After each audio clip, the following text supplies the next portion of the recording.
요즘은 한국 사람들은 세월호 얘기 아니면 할 이야기가 없답니다. 참 안타깝고 볼 때마다 마음이 찢어지는 듯한 그러한 심정입니다. 또 방송을 볼 때마다 어른으로서 부끄럽다는 생각이 참으로 많이 듭니다. 그리고 또 한 가지 있습니다. 왜 이러할 때에 하나님은 침묵하시는가? 왜 하나님은 이때에 말씀하셔야 될 때에 말씀하시지 않을까? 라는 생각을 한번 해봅니다. 이 시대는 침묵을 참 싫어합니다. 사실 조용한 것을 좋아하는 사람이 없습니다만 이 시대가 정말 침묵을 싫어하는 시대인 것은 우리 모두가 잘 압니다. 어디서 그걸 극명하게 볼 수 있냐면 여러분들 혹시 일하시다가 잠깐 집에 들어가실 때 또는 차를 모실 때 침묵하고 계신 적이 있었습니까? 집에 들어가자마자 우리가 하는 행동이 뭡니까? 거의 대부분 텔레비를 켜거나 라디오를 켜거나 운전을 할 때도 마찬가지입니다. 찬양을 듣거나 또는 라디오를 듣거나 어쨌든 시끄러워야 어쨌든 뭔가 귀에 들려야 우리가 무언가 할 수 있는 시대를 살고 있습니다. 어떤 심리학자는 우리가 정서적으로 불안하기 때문에 그러한 것을 원한다고 합니다. 사실 저도 두 아이가 있는데 두 아이들이 너무 조용하면 불안합니다. 굉장히 불안합니다. 그래서 벌컥벌컥 애들 방문을 열어볼 때가 있습니다. 조용하면 사고 친 거예요. 근데 한 가지 확실한 것은 우리가 너무 조용한 것을 싫어하기 때문에 그런 겁니다. 어떤 심리학자는 침묵은 현대인에게 있어서 가장 낯선 이방인이라고 했습니다. 참 맞는 이야기 같아요. 우리는 침묵이 낯설기만 합니다. 무언가 잘못되어 가고 있고 무언가 이상한 것이 바로 침묵입니다. 특별히 하나님의 침묵은 우리로 하여금 우리를 견딜 수 없는 상황에 몰고 갈 때가 있습니다. 하나님 분명히 대답하셔야 되는데 하나님 분명히 응답하셔야 되는데 그때 침묵을 하고 계신다면 정말 마음이 타들어가는 듯한 그러한 심정이 우리의 심정이 아닐까 생각을 해봅니다. 하나님 나에게 관심을 끊어버리신 건가? 아니면 하나님 나를 잊으신 건가? 하나님이 어디에 있는가? 그러한 질문을 수없이 하면서 하나님을 원망하기도 합니다. 사실 하나님의 침묵은 우리를 시험하는 시험 중에 하나입니다. 하나님의 침묵은 우리를 인내케 하기 때문에 그렇습니다. 하나님의 침묵은 우리로 하여금 묵묵히 기다리는 약속의 하나님을 기다리게 하십니다. 오늘 이 시간에 우리를 지극히 사랑하시는 하나님이 왜 침묵하시는지에 대해서 한번 생각해 보려고 합니다. 즉, 왜 우리로 하여금 기다리게 하시고 인내하도록 초점을 맞추고 계시는지 우리 같이 이야기했으면 좋겠습니다. 여러분, 하나님의 침묵, 하나님의 그 기간은 마치 뮤지컬과 뮤지컬 사이에 있는 막간의 인터미션과 같습니다. 중간 시간이에요. 이 중간 시간에 여러분은 안 보일지 모르지만 막 뒤에서는 지금 무엇이 이루어지고 있습니까? 무대가 바뀌고요. 세팅이 바뀌고요. 그 모든 것이 새롭게 바뀌어지는 것이 바로 인터미션입니다. 여러분, 하나님의 침묵은 바로 그러한 시간이에요. 여러분을 향한 하나님의 특별한 계획이 지금 준비되어지고 있는 기간이라는 말입니다. 그 기간을 우리가 견디지 못할 때가 너무 많습니다. 하나님, 나는 이 침묵을 기다릴 수가 없어요. 그래서 내가 내 뜻대로 일을 해보려고 합니다. 하나님의 뜻과는 전혀 무관한 인간의 생각을 집어넣기 시작하는 거예요. 그러다 보니까 내 뜻대로 행동을 하기 시작한다는 이야기입니다. 다음 단계를 준비하기 위한 하나님의 그 마음을 알아주지 못한 채 하나님이 무관심이라고 생각하고 내 뜻대로 내 마음대로 행동을 해서 하나님을 오히려 더 멀어지게 되는 부정적인 그러한 결과를 낳게 되는 겁니다. 하나님의 침묵은 하나님의 사랑하는 사람을 하나님의 사람으로 빚기 위한 시간입니다. 그 침묵을 통해 우리는 하나님의 능력을 볼 수 있어야 될 줄로 믿습니다. 그 침묵의 기간이 우리에겐 반드시 필요하기 때문에 그렇습니다. 여러분, 인생을 살 때, 제가 목요일도 말했습니다만, 인생을 살 때 고난이 없을 수가 없습니다. 고난이 우리에게 분명히 닥쳐오게 되어 있습니다. 그 고난의 시간이 분명히 필요하기 때문에 그렇습니다. 그 고난과 침묵은 동일합니다. 어떻게 보면 우리가 당하고 있는 이 고난과 침묵은 한 가지일 수도 있습니다. 오늘 말씀을 보기 전에 16장 16절을 같이 한번 보겠습니다. 같이 보겠습니다. 시작.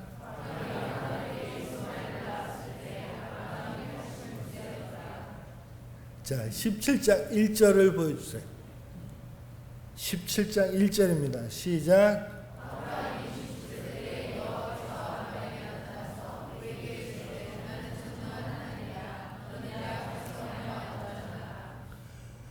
자, 16장 16절과 17장 1절과 몇 년의 시간차가 지금 생깁니까? 몇 년입니까? 13년입니다. 13년 동안 하나님은 아무 소리 안 하셨습니다. 침묵하십니다. 13년 동안 침묵하신 겁니다. 아브라함은 하나님의 약속을 기다린 지 만 24년이 지났습니다. 하나님과 동행한 세월이 24년입니다. 참 오랜 시간이고 길고 긴 여정입니다. 그런데 하나님의 약속하신 자녀가 그에게 없었습니다. 그래서 그가 13년 전에 한 행동이 무엇입니까? 하나님이 원하지 않는 이스마엘을 자기의 뜻대로 하나님이 원하시지 않는데 가진 겁니다. 그러고 나서 13년 동안 아브라함은 침묵하시는 겁니다. 한번 생각해 보십시오. 그동안의 아브라함을 한번 생각해 보십시오.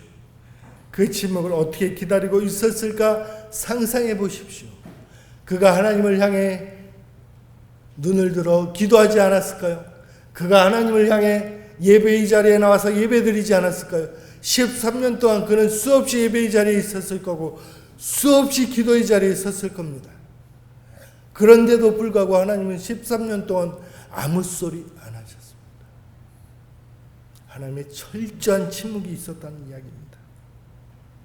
이제는 다 포기했을 것 같습니다. 아브라함은 이제 정말 되는 일이 없구나 라고 생각했을 겁니다.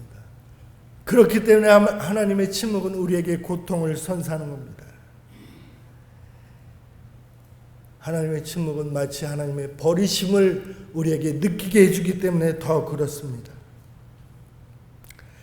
그러나 오늘 읽은 말씀을 통해서 특별히 아브라함의 생애를 통해서 알 수 있는 것은 하나님의 침묵을 통해 우리를 온전히 포기하게 하신다는 사실을 기억해야 될 줄로 믿습니다. 나를 포기하지 않는 한, 내가 가지고 있는 힘을 포기하지 않는 한, 내가 가지고 있는 생각을 포기하지 않는 한 거기에 하나님의 능력이 발휘되지는 않는다는 사실입니다. 여러분 지금 뭔가 계획하고 계십니까? 뭔가 하나님을 향해서 무엇인가 해보려고 하십니까? 그 가운데 하나님의 침묵하심이 있다면 여러분이 여러분 뜻대로 뭔가를 해보려고 하는 일말의 생각이 그 안에 있다라고 저는 생각됩니다. 아내가 뇌종양에 걸렸을 때 그때 첫날 간증 집회하면서 그 많은 이야기를 다 하지 못했지만 하나님이 철저하게 침묵하던 기간이 있었습니다. 아내가 가장 두려워했던 것은, 평생을 살면서 가장 두려워했던 것은 하나님의 침묵이었습니다. 그런데 가장 필요로 했던 그 기간에 하나님 침묵하셨어요. 그럼에도 불구하고 그가 하나님 앞에 나갈 때 하나님은 그에게 결국은 말씀으로 위로해 주셨다는 것을 우리는 기억해야 됩니다. 그러고 나서 오늘 하나님이 24년 전 아브라함에게 나타나신 것처럼 17장 1절에 나타나셔서 처음으로 하신 말이 무엇입니까? 나는 전능한 하나님입니다. 나는 전능한 하나님입니다. 여러분, 우리가 믿고 있는 하나님은 전능한 하나님입니다. 여러분이 믿고 계신 하나님은 전능이 무슨 뜻입니까? 못하는 것이 없다라는 이야기입니다. 제가 말씀드렸죠. 뇌정량을 치유하는 거나 감기를 치유하는 거나 똑같다고 그랬습니다. 전능한 하나님이라는 얘기는 구약에 있었던 그 홍해의 사건이 지금도 하나님의 능력 안에서 일어날 수 있다라는 이야기입니다. 죽었던 자가 살아났던 그 역사가 지금도 하나님의 능력 가운데 전능하신 하나님의 말씀으로는 일어날 수 있다는 사실을 믿는 게 전능한 하나님을 믿는 겁니다. 그러나 우리는 이 전능한 하나님을 마치 내 호주머니 속에 있는 지갑보다도 못하게 믿을 때가 많이 있습니다. 내 호주머니 속에 있는 $100짜리보다도 못하게 하나님을 믿을 때가 있다라는 이야기입니다. 그렇기 때문에 하나님의 능력이 임하지 못하는 것입니다. 여러분 기억해야 됩니다. 우리가 믿는 하나님이 전능한 하나님이라고 고백한다면 그 고백처럼 우리가 생활할 줄 알아야 됩니다. 그 고백처럼 믿고 나가야 돼요. 고백은 전능한 하나님이라고 이야기하지만 그렇게 신앙 고백은 하는데 우리의 행동은 마치 내가 필요할 때만 꺼내 쓰는 그러한 하나님으로 믿고 있다라는 이야기입니다. 내가 힘들고 지치고 외로울 때 꺼내 쓰는 그 하나님으로 전락시키는 것이 요즘의 기독교입니다. 요즘의 우리들이에요. 아니 저입니다. 여러분 그렇게 해서는 하나님을 만날 수가 없습니다. 그 하나님의 역사는 지금도 일어나고 있습니다. 여러분의 주변에서 우리의 삶 속에서 우리의 생활 가운데서 분명히 기적은 일어나고 있습니다. 왜 하나님은 아브라함에게 침묵하셨습니까? 아브라함아 내가 할 수 있는 것을 다 해보았지 내 힘으로 이스마엘을 가져보았지 그러나 그것은 나의 뜻이 아니야. 이제 내 나이 99세이다. 인간으로 생각하기에 자 히브리서 12장에 가보면 이미 사례의 경수가 끊어졌다고 했습니다. 이미 인간으로서 도저히 나을 수 없는 지경이 된 겁니다. 인간이 생각할 때 안 되는 지경이 된 겁니다. 인간의 불가능입니다. 그러나 인간의 불가능은 바로 하나님의 기회라는 것을 우리는 알아야 됩니다. 우리 자신의 능력이 다 죽기 전까지는 인간이 자신의 한계에 도달하기 전까지는 하나님은 절대로 그를 돕지 않을 수도 있습니다. 나를 포기하지 않는 한. 하나님의 기회가 오는 것은 여러분을 포기할 때 하나님이 여러분에게 기회를 주신다고 저는 믿습니다. 암탉이 알을 품는 시간이 필요하듯이 하나님은 여러분을 향한 시간이 필요한 겁니다. 새로운 생명력의 탄생을 맛볼 수 있듯이 말입니다.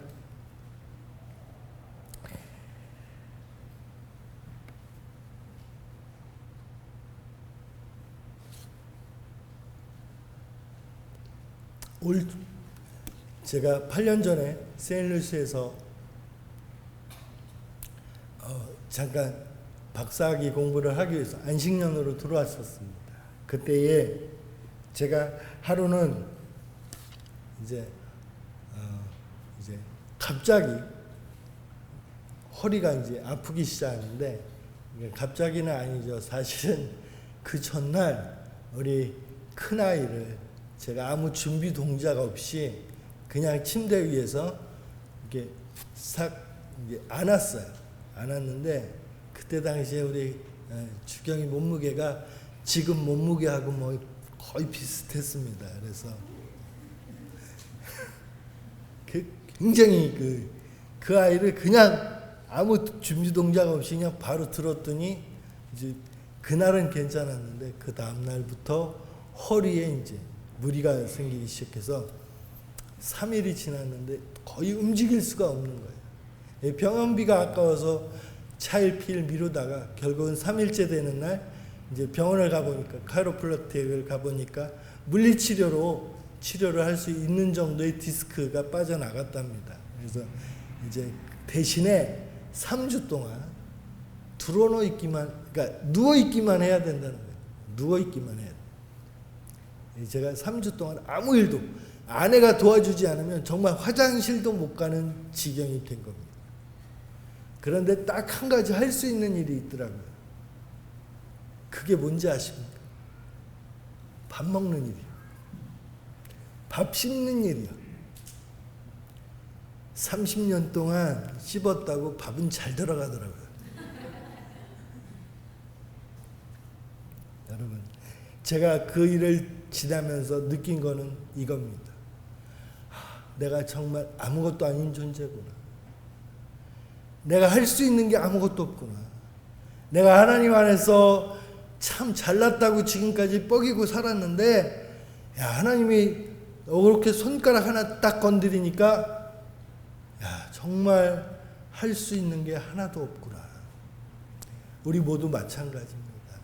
지금은 건강한 것 같고, 지금은 마치 내가 모든 것을 할 수 있다라는 그 믿음 가운데 우리가 살고 있지만, 하나님이 여러분을 지금도 지키고 있기 때문에 가능한 일입니다.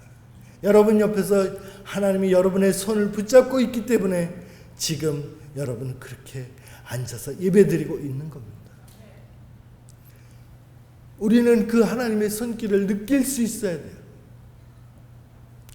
그 하나님의 손길을 느끼기만 한다면 여러분의 삶은 좀 더 액티비티하게 바뀌게 됩니다. 하나님의 침묵을 생각하는 것이 아니라 하나님과 대화하면서 살아갈 수 있는 그러한 삶이 우리의 삶으로 변화될 줄로 믿습니다. 그것은 바로 여러분의 믿음을 전환하는 거예요. 제가 토요일 날 새벽에 말씀드렸듯이 우리는 단지 암기된 믿음을 가지고 있을 때가 너무 많기 때문에 그렇습니다. 우리가 체험된 믿음으로 전환되기만 한다면 우리의 삶이 좀 더 액티비티하게 바뀌게 될 거라는 이야기입니다. 여러분, 삶을 살면서 야고보서 1장 2절을 보니까 내 형제들아 너희가 여러 가지 시험을 당하거든, 그 다음에 뭐라고 되어 있습니까? 온전히 기쁘게 여기라라. 하나님의 삶을 통해서, 우리의 삶을 통해서 침묵하신 그 기간 동안 또는 고난 가운데 우리가 분명히 해야 될 것은, 우리가 여러 가지 시험을 당하거든 뭐라고요? 온전히 기쁘게 여기는 그러한 상황이 있어야 될 줄로 믿습니다. 정말 말도 안 되는 상황입니다. 여러분 혹시 한번 상상해 보십시오. 어느 집사님이 저 문을 박차고 들어오면서 목사님 기쁜 일이 있어요. 제가 사업을 망했어요.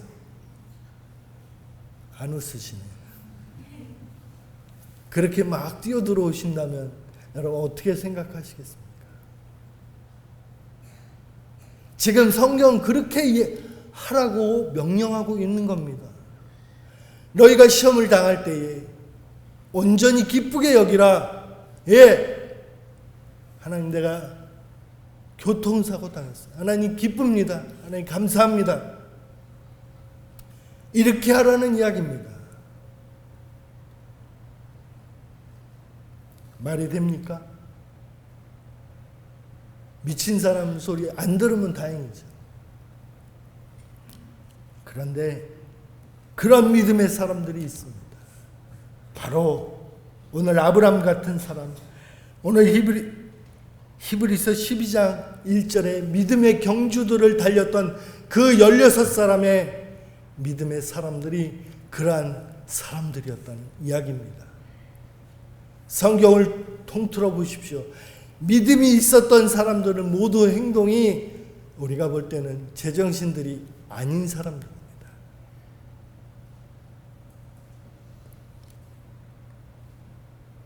그렇기 때문에 고난이나 환난이나 역경을 원하는 사람은 없지만 하나님을 제대로 믿으려면 그것을 감내할 줄 아는 은혜가 우리한테 있어야 될 줄로 믿습니다. 오늘 아브라함을 한번 생각해 보십시오. 아브라함아, 내가 아들을 너한테 주겠다. 네, 감사합니다. 그러고 몇 년이 지났습니까? 10년이 지났습니다. 아브라함아, 아들을 주마. 네, 감사합니다. 그러고 또 10년이 지났습니다. 그러고 또 아브라함아, 내가 아들을 주겠다 하고 4년이 지났습니다. 그랬더니 아브라함이 뭐라고 합니까? 하나님, 제 아내가 경수가 이미 끊어졌습니다. 그러고 나니까 지금 뭡니까? 100% 불가능한 일이 일어난 겁니다. 인간의 불가능이 하나님의 기회로 작용하기 시작한 겁니다. 이것이 우리의 삶에 필요합니다. 여러분, 포기할 때 포기하셔야 돼요. 우리의 생각과 우리의 사고방식을 지금 포기하셔야 됩니다. 하나님 안에서 하나님의 새로운 것을 바라볼 수 있었으면 좋겠습니다. 아브라함이 자기의 것만 생각하다가 하나님의 것을 놓쳤듯이 여러분, 지금 혹시나 하나님이 여러분에게 귀한 말씀들을 주고 계신데 그것을 잊고 계시지는 않는지 다시 한번 상기시켜 봐야 됩니다. 분명히 하나님이 여러분과 함께 하십니다. 지금 이 시간도, 아니 앞으로도 영원토록 여러분의 삶 가운데 주인이 되실 겁니다. 그 주인이 여러분에게 무엇인가 이야기하려고 하는데 여러분의 생각 때문에 주인의 말이 들리지 않는다면, 여러분, 미국을 돌아다녀 보니까 노예 그 잔재가 아직도 많이 남아 있습니다. 특히 미시시피나 이쪽 남쪽 지역은 아직도 노예 문화가 아직 잔재되어 있는 곳이 없지 않아 있습니다. 여러분, 종이 주인이 시키는 일에 반발하는 경우가 있습니까? 내 생각엔 이게 더 옳은데라고 이야기하는 그러한 종이 있습니까? 또 있습니다. 종이 어떤 일을 하고 나서 잘했다고 칭찬받기를 원하는 그러한 종이 있습니까? 종은 그저 시키는 일을 할 따름입니다. 우리가 지금 삶을 살면서 고난당하고 하나님의 침묵 가운데 고통을 당하고 있을지라도 우리가 해야 할 것은 오직 한 가지입니다. 하나님만을 바라보는 믿음이 필요하다는 이야기입니다. 오직 하나님 한 군데 초점을 맞출 때 우리의 인생은 변화되기 시작할 겁니다. 누가 변화됐듯이요? 아브라함이 변화돼서 아브라함이 되었듯이. 여러분, 아브라함이 이 사건이 없었으면, 이러한 완전한 자기의 포기가 없었다면 그가 과연 믿음의 조상이 될 수 있었을까요? 창세기 37장에 있었던 아브라함, 믿음의 조상 아브라함이 과연 태어날 수 있었을까요? 아니요. 그러한 믿음에 쌓여서 믿음의 조상 아브라함이 됐던 겁니다. 우리의 삶도 마찬가지입니다. 지금은 비록 이해할 수 없습니다. 왜 하나님이 우리에게 이렇게 고통을 주고 고난을 당하게 하고 내 세월호에 있는 그 수많은 유가족들은 지금 그 안에 분명히 예수 그리스도를 믿는 자녀들이 분명히 있을 겁니다. 부모님도 계실 겁니다. 그들이 어떻게 행동할까요? 그들의 입장을 한번 생각해 보십시오. 그들은 과연 뭐라고 지금 하나님 앞에서 기도할까요? 이해할 수 있을까요? 지금은 이해할 수 없을지 모릅니다. 그러나 분명히 하나님은 하나님이시기 때문에 이해하게 하실 겁니다. 그리고 나중에 가서 하나님 나에게 그 일이 있었기 때문에 내가 이렇게 성장했군요. 내가 이렇게 하나님 앞에 믿음으로 나아갈 수 있었군요. 라는 고백을 할 줄로 믿습니다. 우리가 지금 기도해야 될 것은, 그들을 향해서 기도해야 될 것은 하나님이 저들이 그 하나님의 침묵을 인내하고 고난과 고통을 감내할 수 있는 힘을 달라고 우리가 옆에서 지원하는 것밖에 없습니다. 마찬가지로 우리의 삶 가운데도 하나님이 그렇게 인도해 주시리라 믿습니다. 그것이 바로 오늘 여러분과 저의 삶 가운데 필요한 하나님의 특별한 은혜라고 믿습니다. 100% 불가능한 상황 속에서 믿음이 약해지지 않는 그러한 여러분과 제가 되기를 간절히 소원합니다. 토요일날 잠깐 말씀드렸지만 그저 방바닥만 기어다니던 뇌성마비 환자가 이렇게 걸어다니고 여러분 앞에서 설교를 하는 것 자체는 거의 보셨습니까? 불가능한 일입니다. 그러나 하나님은 하십니다. 하나님이시기 때문에 하실 수 있는 겁니다. 여러분이 믿고 있는 하나님은 작은 하나님이 아니에요. 우리가 하나님의 침묵 때문에, 하나님의 주시는 그 고난 때문에 하나님을 너무 작게 소홀하게 평가할 때가 많이 있다는 이야기입니다. 그래서 마치 내가 믿고 있는 하나님이 그저 내가 필요할 때만 꺼내 쓰는 하나님으로 전락시킬 때가 많이 있더란 이야기입니다. 우리 모두 다시 한번 하나님 앞에 나아가기를 원합니다. 여러분, 우리가 처음에 하나님을 믿었던 그 첫사랑으로 회복되기만 한다면, 여러분, 그렇다면 우리는 분명히 다시 한번 회복의 영이 여러분과 저의 삶 가운데 넘치게 될 줄로 믿습니다. 그래서 하나님의 침묵이 두렵지 않고 하나님의 주시는 고난과 고통이 두렵지 않은 그러한 믿음의 경주를 우리가 달려갈 수 있게 될 줄로 믿습니다. 그러한 굳건한 믿음이 여러분과 저의 마지막 행복까지, 주님 만나는 그날까지 이어질 수 있게 되기를 간절히 축원합니다. 기도하겠습니다.